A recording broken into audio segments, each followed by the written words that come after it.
Pasukan darat Israel mendekati kota Gaza, pusat populasi terbesar dan terpadat di wilayah kantong Palestina. Itu berdasarkan citra satelit dan video dari sumber terbuka dan resmi. Analisis CNN terhadap gambar tersebut membantu menjelaskan apa yang terjadi di lapangan ketika pasukan pertahanan Israel mengklaim mereka telah mengepung kota tersebut.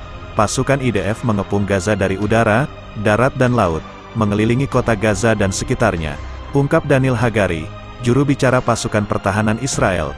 IDF, para tentara maju dalam pertempuran, di mana mereka menghancurkan infrastruktur pejuang Hamas di atas tanah dan di bawah tanah serta melenyapkan mereka, sejak IDF melancarkan serangan darat ke Gaza seminggu yang lalu. Menandai fase terakhir perangnya melawan Hamas, pasukannya telah bergerak maju dalam 3 arah, dari perbatasan barat Laut Gaza di sepanjang pantai Mediterania, dari timur laut dekat Beit Hanoun, dan dari perbatasan Gaza, timur ke barat, di sepanjang selatan kota Gaza. Dalam upaya nyata untuk membagi jalur tersebut menjadi 2, pasukan Israel telah bergerak lebih dalam di sepanjang wilayah barat itu, menuju laut. Menurut citra satelit Badan Antariksa Eropa, European Space Agency, ESA, pada hari Rabu, yang menunjukkan bahwa pasukan Israel berada dalam jarak sekitar 1 km dari pengepungan penuh kota Gaza. Meskipun gambar yang diambil beresolusi rendah, gambar tersebut tampaknya menunjukkan jejak kendaraan lapis baja berat yang mengular melintasi jalur tersebut, di selatan pusat kota, dan hampir mencapai pantai. Video yang menunjukkan kemajuan Israel di selatan kota Gaza belum muncul.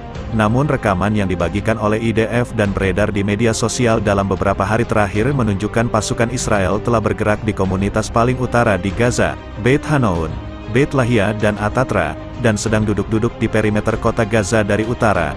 Gambar dan rekaman satelit juga menunjukkan pasukan Israel di Jalan Salah al-Din, sebuah jalan raya yang membentang sepanjang jalur tersebut, tampaknya menghalangi siapapun yang masih berada di kota Gaza untuk bergerak ke selatan. Sebuah video yang muncul pada hari Senin, direkam oleh jurnalis lepas Palestina Yusuf Al-Saifi, menunjukkan sebuah tank Israel melepaskan tembakan ke sebuah mobil di jalan. Sementara itu, Brigade Al-Qassam, sayap bersenjata kelompok Hamas, mengatakan para pejuangnya membunuh 4 tentara Israel lagi dalam pertempuran malam di Gaza Utara. Dalam sebuah pernyataan singkat, Brigade Al-Qassam mengatakan para pejuangnya menyergap pasukan Israel di daerah Al-Amrikiyah di barat laut kota Beit Lahia dan membunuh 4 tentara dari jarak dekat. Dalam pernyataan sebelumnya, Brigade Al-Qassam mengatakan para pejuangnya menargetkan beberapa tank dan kendaraan Israel dengan granat berpeluncur roket Yasin 105 yang diproduksi secara lokal. Sebelumnya, tentara Israel mengatakan bahwa 4 tentaranya tewas dalam pertempuran yang sedang berlangsung di Gaza, sehingga jumlah korban tewas sejak dimulainya operasi darat militer di Gaza pada Selasa menjadi 23 orang. Tentara Israel telah memperluas serangan udara dan daratnya di jalur Gaza, yang telah mengalami serangan udara tanpa henti sejak serangan mendadak Hamas pada tanggal 7 Oktober.